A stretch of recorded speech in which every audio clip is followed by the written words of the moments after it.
You're listening to I Love Old Time Radio with your host, Virtual Vinny.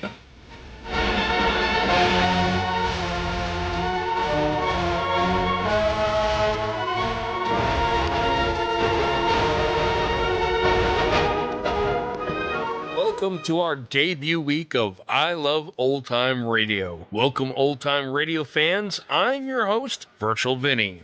This episode is brought to you by WebHelp US. WebHelp US designed and maintains the I Love Old Time Radio website and can design a site for you. Website design costs start at $399 and then $24.95 a month afterwards, which covers hosting, SSL, weekly backups, and software maintenance. No patches or upgrades to install. Visit them at webhelpus.com and get your website today. I Love Old Time Radio produces a new show every Monday through Friday, each day with a different theme. Wednesday's theme is detectives, and we will be bringing you a detective show I find very entertaining, and that is Rogue's Gallery, featuring Dick Powell as Richard Rogue. This show originally aired over NBC during their summer series, but unfortunately none of those episodes are currently known to exist. The show for the fall moved over to Mutual, and we pick up the series with the second episode, but the first one to exist,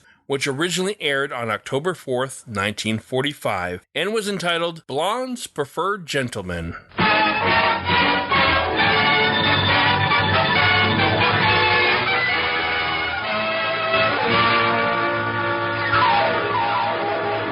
W. Fitch Company presents Dick Powell as Private Detective Richard Rogue.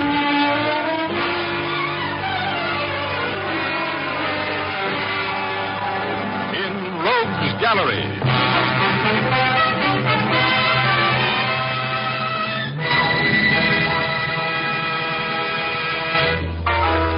Rogue speaking. Well, I've got a man bites dog title for my story tonight. Blondes prefer gentlemen. How do you like that? But before we get into our story, here's Jim Doyle, the man from the Fitch Company. It's no trick at all to get a smooth, comfortable shave with Fitch's No Brush shaving cream. You just wet your face, apply the cream with your fingers, and you're ready to shave. The instant you apply Fitch's No Brush to your face, the special skin conditioner ingredient goes into action to prepare your skin for the shave. It gets right next to your skin to hold the whiskers up until the razor comes along and mows them down. The lubricating qualities of Fitch's No Brush actually help your razor glide easily without nicking or scraping your face. Then when your shave is finished, your face will feel cool, relaxed, and refreshed. Fitch's No Brush is the easy-to-use shave cream that's fast becoming a favorite with men everywhere. Get it at your drug counter. Or if you prefer a lather cream, get Fitch's Brush Cream. It also contains the special skin conditioner. Leaves your face feeling soft and smooth when the shave is finished. Fitch's No Brush and Fitch's Brush Cream come in 25 and 50-cent sizes. Thank you, Jim. And now I'd like to tell my story. Okay, here's Dick Powell as Private Detective Richard Rogue in another personally conducted tour through Rogue's Gallery.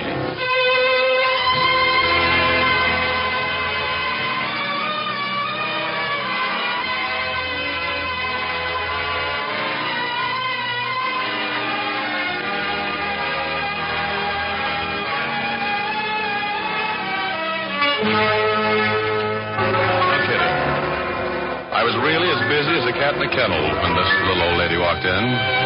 I was on a retainer from a theater chain to find who was tapping their tills. About as exciting as going to the races broke, and I needed more business like a canary needs an arranger. But I've got a weak spot for little old ladies, especially when they look like this one. Apple-cheeked, a little on the pudgy side, with curly snow-white hair showing beneath a black bonnet. She was a picture. She took me back a lot of years, and I like being back there. Barefoot boy with cheeks of tan. Oh, good Lord, could that have been me? Well, anyway, there she stood, just inside the door, with a little scared smile on her lips. Are you Mr. Rogue? That's right. Well, could I see you for a moment? Why, of course. Come in, have a chair. Oh, here, take this one. It's the most comfortable one in the office. It has a back. Oh, thank you. I know you're a busy man, Mr. Rogue, but, well, I've been so worried and... Look, Mrs. Eccle. Mrs. Eccle, you've got trouble? Well, you don't look like the type. It's my granddaughter, Mr. Rogue. Oh, she's really a lovely girl. You'd just be crazy about her if you knew her. Everybody is. I don't know what's the matter with her. She's worried, distracted, and, well, she's just not herself anymore. Sounds to me like she's in love. Oh, no, Mr. Rogue. It isn't love. Detta's in some kind of trouble. I know she is. You see, her letters were so distressing that I came up to see her. Oh, you don't live here in town? Oh, my goodness, no. I live in Fairfax. Yes, that's where Detta went to school.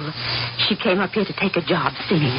Oh, she was so happy at first. What happened when you came up here to see her? Well, she got me a room in the Bellevue Hotel.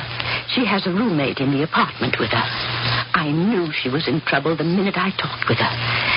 She acted frightened and, well, I just can't sleep for worrying about her, Mr. Rowe. Now, please don't cry. If I can help you, I will. Well, if it's a matter of money, Well, it isn't. You know something? When I was a kid, I spent all my Thanksgivings and Christmases at my grandma's house. Oh. She was the greatest person in the world to me, and, you know, she looked just like you. And talked just like you and worried just like you. You think I'm just a nervous old lady. You think I'm just making all this up in my own mind. But I know Detta so well. She's so helpless and unworldly. Of course, Gram. Yes. You just leave everything to me and don't worry. Now, what's your granddaughter's name and where can I find her? Her name's Detta Eccle, and she lives at the Clybourne Apartments. Apartment 403. Here's a key to it. She doesn't know I have it, but I stole it for you. Okay, Graham. Now, you just give me all the details, and I'll try my best to find out what it is that's bothering that little girl of yours.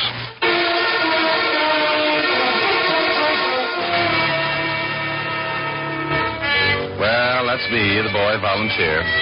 Never so busy that I can't neglect a steady client to take on a case that wouldn't mean a dime to me. You'd think I hated the sight of money, which is less than the truth. Well, I just sat there for a while, thinking about my grandmother in those dear, dead childhood days. Me, the guy who wouldn't bet 8 to 5 that tomorrow's Friday. Well, it suddenly dawned on me that I had work to do, so I pulled the emergency cord on the dream train and made a few calls on theaters.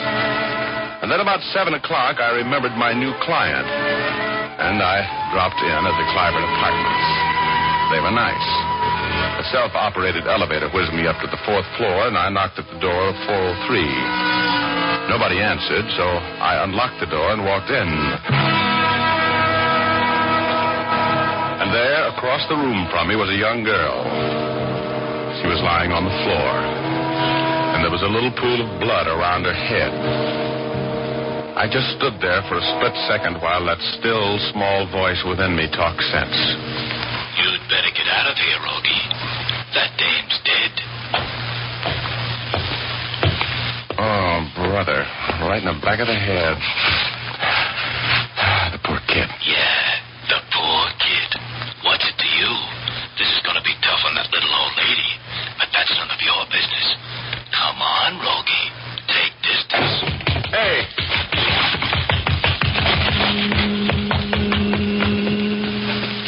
That was the killer, Rogie.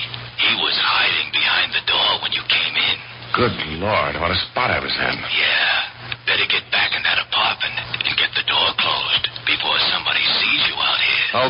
Okay. Don't tell me what to do. Oh, this is too bad. Sweet-looking kid. Nice face.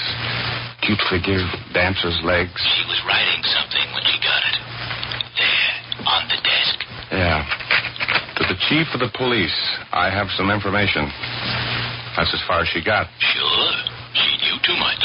That's why she got bumped. What makes you so inquisitive? You tired of living? Snapshot. Brother. Like the looks of that little blonde in the bathing suit, Rogie? Miss Universe of 1940 anything.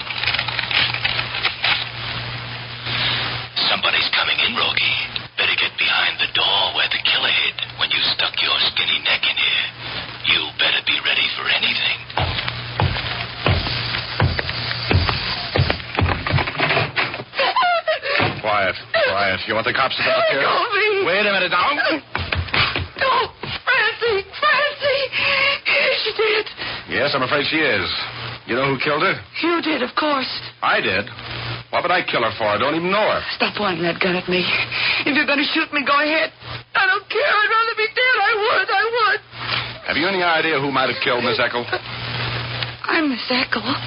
That was Francie McCall. She was my singing partner. You killed her thinking it was me. Look, would you mind straightening me out a little bit? If you were Detta Eccle... I am that Eccle. Look, here's my driver's license, my initial on my person. There on the mantel is a picture of me. You killed the wrong girl. I'm the one who was supposed to have been killed.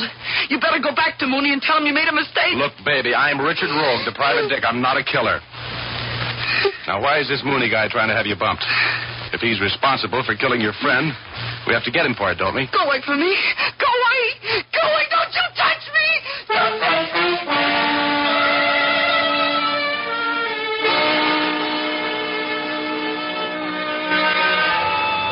there I was with a dead dame and a hysterical dame in my hands. I liked the dead one best at the time. I couldn't shut this other one up. She was the little blonde from the bathing suit snapshots. She looked like one of those composite pictures Hollywood press agents get out, combining the best features of all the stars in one deluxe edition. It was a pleasure to take tender care of her. I put cold claws on her head. I rubbed her hands. I talked to her. Finally, I convinced her I was a friend. And then she cuddled up to me like a little kid. I called Urban at headquarters and reported the murder. Detta kept right on bawling. I couldn't stop her. Oh, look, baby. Are you going to tell me what this is all about, or do you want to wait and tell the cops? They'll be here any minute now, and there's no use going... I won't tell anyone. I can't. If I do, I'll be killed just like Francie. Don't ever go away and leave me, will you? Well, of course not. You think I'm crazy? You just take it easy now and tell me what this is all about, will you? Take it easy. With my best friend lying there dead. Oh, it's all my fault. Oh, look, doll, nothing's your fault. Stop beating yourself to death. What are you mixed up anyway? Come on, tell me. Let me help you. I will. If you get me a drink of water. All right. Yeah. Now you try to get hold of yourself, little one. You're going to need all the brains you have when the cops get here.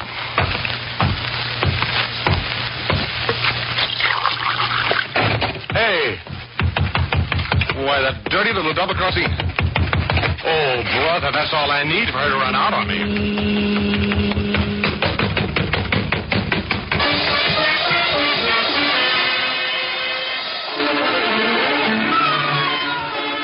I tried to beat that elevator down and almost broke my pretty little stuck-out neck doing it. I missed a stair between the third and second floors and flew blind for a while before I caught my balance again. I hit the front door like I had the Notre Dame team behind me and ran across the sidewalk just in time to see Detta pulling away in a cab. She had too much of a start on me for footwork, so I ran for another cab.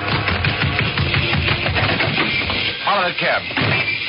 What'd you say? Follow that cab. There's $20 in it for you if you catch it. Okay, for $20, I'll drive you over that cab.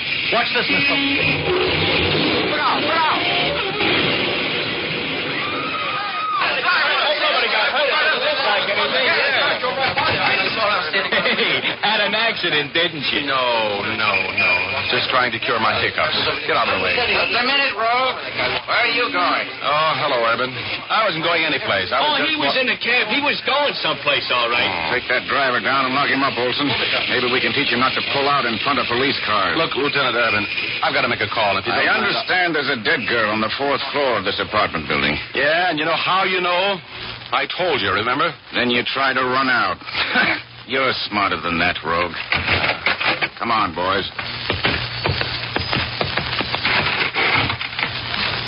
Push the button there, will you? 4. Now, who is this dame that got the business, Rogue? I don't know. You don't know. You just happened to drop in because you heard she was dead, eh? No, Well, I was working on a case, and I... Okay. You go first, Rogie. This is it. Try the door, Stacy. It's open. Oh, you know everything, don't you? I try to keep in touch.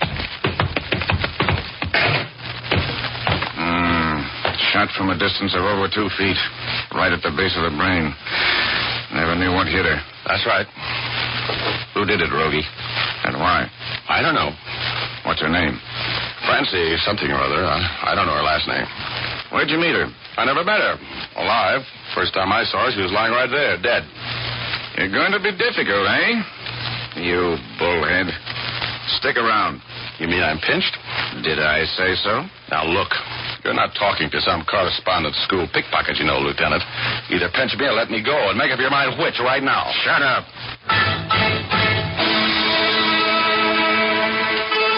I didn't like the way Urban talked to me. I thought of that elevator. It was practically an escape hatch.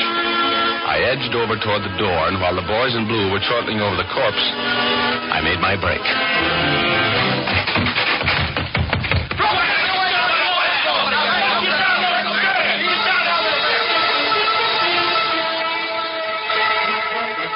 I could hear the cops running down the stairs as I ran out through the door and jumped into a cab and got out of there.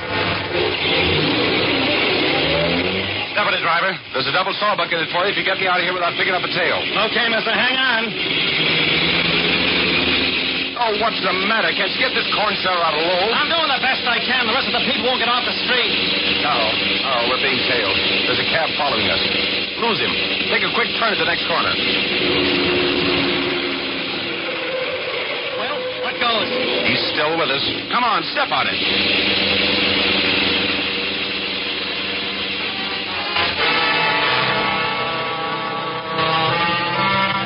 I had a good driver. He pulled every trick in the book to lose that shadow, but none of them worked. I was being followed. I didn't know who was following me, but I did know it wasn't the police, and that it wasn't a friend.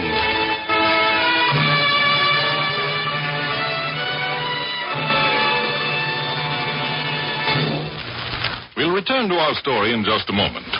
But first, I'd like to tell you about the thousands of smart women throughout the United States and Canada, including glamorous Bess Myerson, Miss America of 1945, who are now using Fitch's saponified shampoo to keep their hair lustrous, soft, and silky. These smart women have discovered that Fitch's saponified shampoo gives a rich, abundant lather even in hard water. And what is more important, they've discovered that this rich, billowy lather carries away all impurities from their hair and scalp, leaving the scalp clean and refreshed, the hair sparkling and lovely.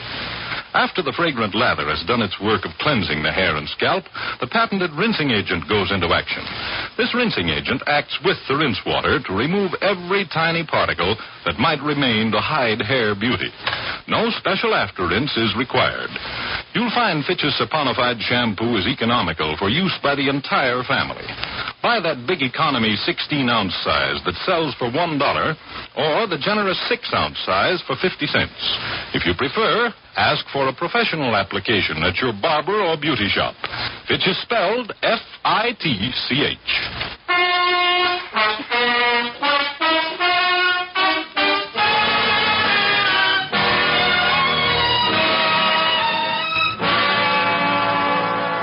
And now we return to our story. Richard Rogue is in a cab, having just eluded the police who want to question him about the murder of a young girl. He looks out of the back window of his cab and sees that he's being followed. He urges his driver to greater speed, but still the shadowing cab follows him. Rogue is worried.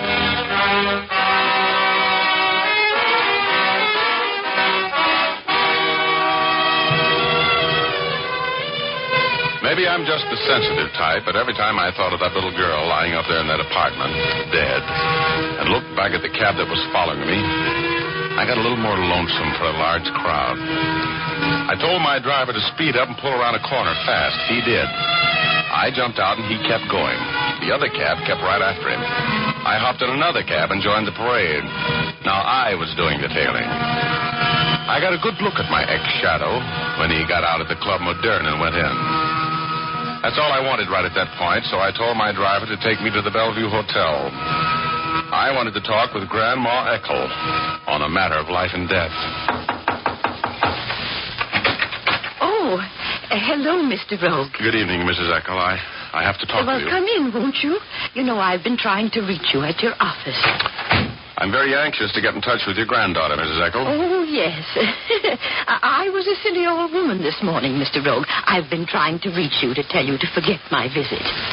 Oh, I see. Have you talked with your granddaughter? Yes, I have. By phone. Oh? She hasn't been up here? No, she hasn't. She's been very busy. And,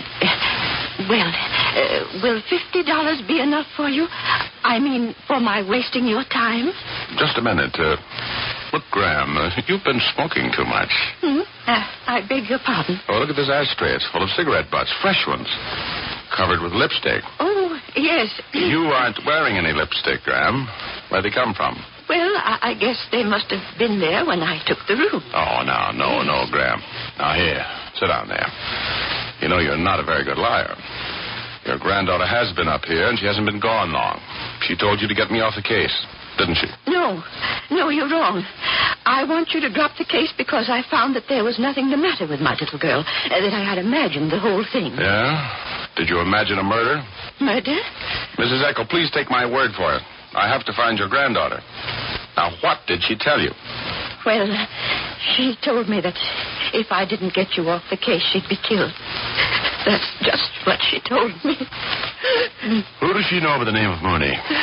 Ever hear her mention that name? Yes, let me see. Now, think, Graham, think. Who is Mooney? Mooney. He's the man that Debtor has been keeping company with. Well, what do you know about him? Where can I find him? What does he do for a living? He's a gambler. He has the gambling rooms above the club where Debtor's been singing. Where's Debtor now? She went to meet him. She went someplace to meet Mooney? Yes. She called him from here. She was going to meet him at the club. The Club Moderne? Is that the name of the club? Yes, that's it. The Club Moderne. Oh, please take care of her, Mr. Rogue. You know, she's all I have in the world.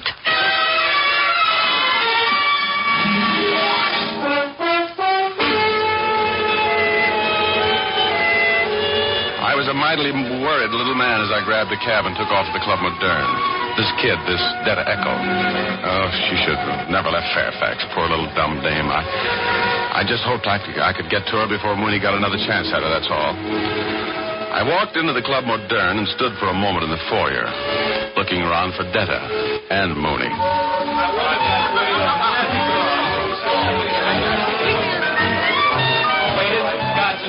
That's a gun in your kidney, Rogue. Just keep moving. Oh, you couldn't get away with knocking me off here. Are you kidding? Well, I'm willing to gamble if you are. Now move. Up those steps over there at the right. Go on. Okay, tough stuff. You're calling this dance. When you get to the head of those stairs, turn right. To the red door over there. You see it? Yeah, I see it. Do you have to poke so hard with that gun, Junior? I'm very ticklish. I'm dying laughing. Keep moving.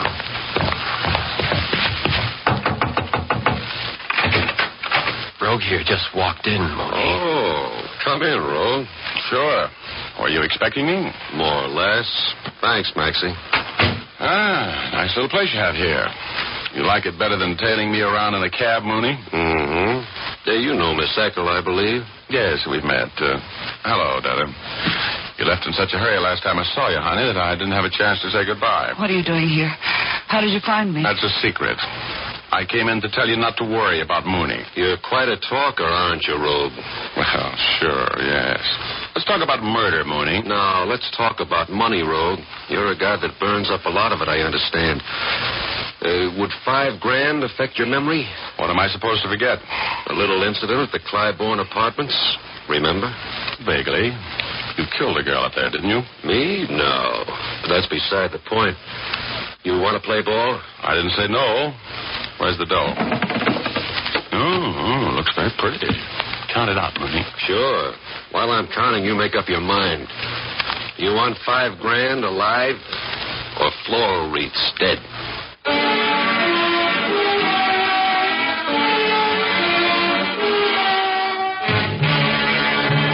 My hero blood was reaching the boiling point, and I could feel a foolish mood coming on. I nerved myself up to my desperate Desmond personality, and then while Mooney had both hands busy counting money, I made a dive for him, right across the desk. Bullseye. He went over backward in his chair with me on top of him, and we went from there. Oh, you sneak around. Oh, you want to fight, get away, huh? Well, Okay, mister. Yeah, here's a kiss for you, hard guy. I'll kill you for this, Rogue. Oh, yeah? Okay, Detta, here. Hold this gun on him while I call the cops, will you?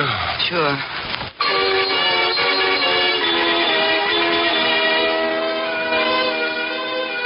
I was feeling pretty proud of myself when I put in that call for the cops. Richard Rogue, the demon detective, good sleuthing, done cheap. As a matter of fact, I think I was whistling when I heard Detta's footsteps behind me. I was just half turned around when I got it. Oh, the Washington Monument fell on me and I took a dive in the midnight.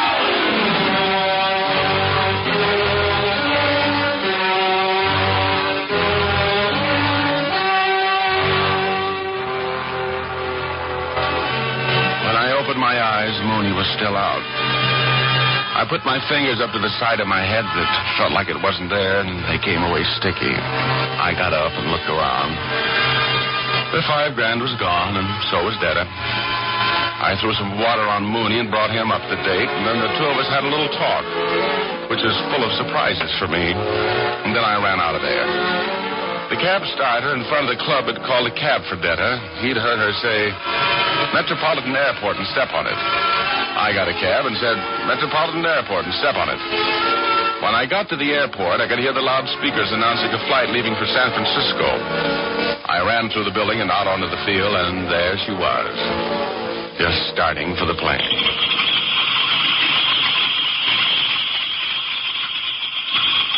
Hello, Detta. You leaving again? Okay. Take it easy, baby. I've got my heater pointing at you, and I'd hate to have to shoot any holes in that lovely dress. How did you know I was out here? You know, you're not very smart, baby. The cab started at the club, or did you tell the taxi driver where you wanted to go? You should never have taken up murder as a hobby. Murder? Yeah, please don't be coy. Just explain something to me. Where did you get a ticket for the plane so fast? From a Marine. I told him I had to get back home. Well, thanks. I'm glad to know that Mooney and I aren't the only guys in the world that are suckers for blondes with your appeal. I'm not going back. They'll kill me. They'll execute me. I didn't mean to kill anyone. You have to listen to me. It's a little late for that. You'd better be thankful they can only fry you once, lovely. Come on. You've got a date with the DA. He wants to see you about a couple of murders.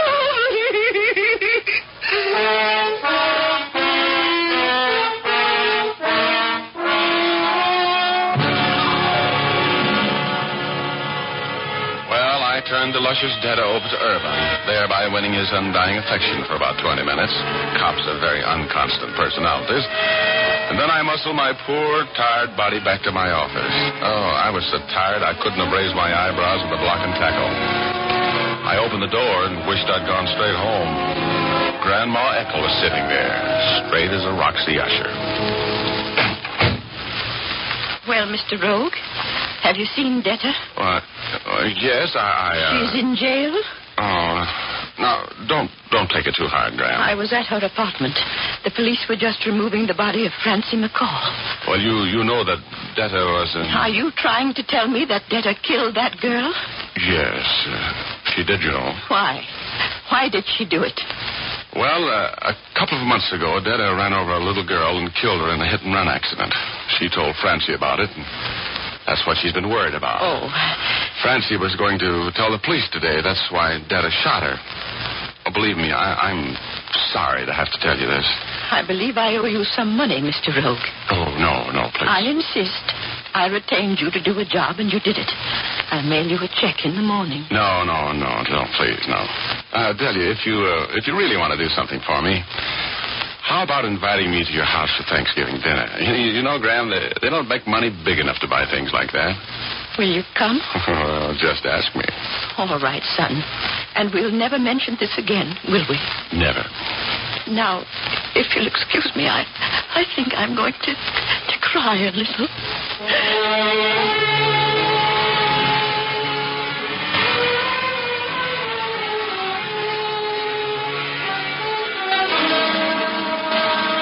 Well, that's the end of the story, except that they didn't burn Detta. The jury was looking at her when they should have been listening to the evidence. Mooney and I got to be pretty good friends. I learned that he'd been waiting downstairs for Detta while she was busy killing Francie. She told him what happened, and he was trying to catch me to button my lip with hush money. He was in love with the gal. The Marine that got talked out of his plane ticket was suffering from a touch of the same malady. Well, who wasn't? If there's anything in the theory of reincarnation, I want to come back as a blonde with death as equipment. Then I can get away with murder. Unless there's a guy around as smart as Richard Rogue, and that doesn't seem possible. Now, does it?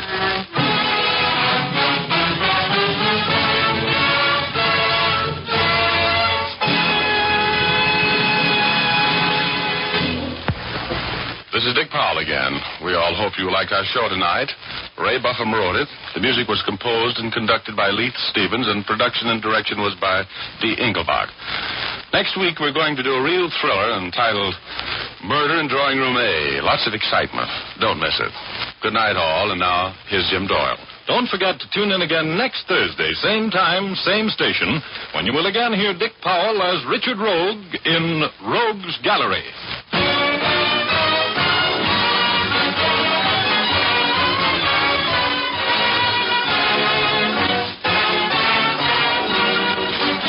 Remember, if dandruff is your problem, ask for Fitch's Dandruff Remover Shampoo. Removes dandruff the first time it is used.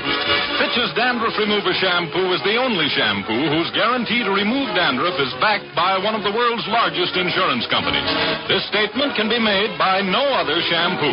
Ask for Fitch's Dandruff Remover Shampoo at your drug counter, barber, or beauty shop. Fitch is spelled F-I-T-C-H.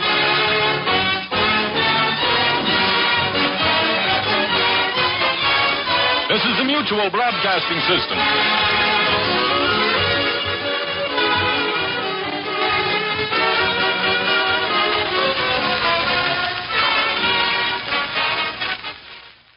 Richard Rogue was not the only detective Dick Powell played in his career, and was not the first. He would later go on to play Richard Diamond on the radio, but first was the first actor to play Detective Philip Marlowe on screen in 1944 in Murder, My Sweet, and played him on the radio in a performance of the same name. Peter Leeds, who provided the voice of Ugor, which is Rogue spelled backwards, worked with many well-known comedians like Bob Hope and became popular as a straight man. He also appeared on television more than 8,000 times and could be heard on over 3,000 radio shows, though he was uncredited on Rogue's Gallery. That's going to do it for our program. You can find I Love Old Time Radio on iTunes, the Google Play Store, and Stitcher. You can listen to us on your Alexa device through TuneIn. Like us on Facebook at I Love Old Time Radio. Follow us on Twitter at I Love OT Radio. Comments and questions can be directed to our website at iloveoldtimeradio.com. If you'd like to help support this show, you can do so at iloveoldtimeradio.com/donate. Tune in tomorrow as we explore the suspense genre with Lights Out. Tune in next Wednesday for another episode of Rogue's Gallery with Murder in Drawing Room A. For iloveoldtimeradio.com, this is Virtual Vinny.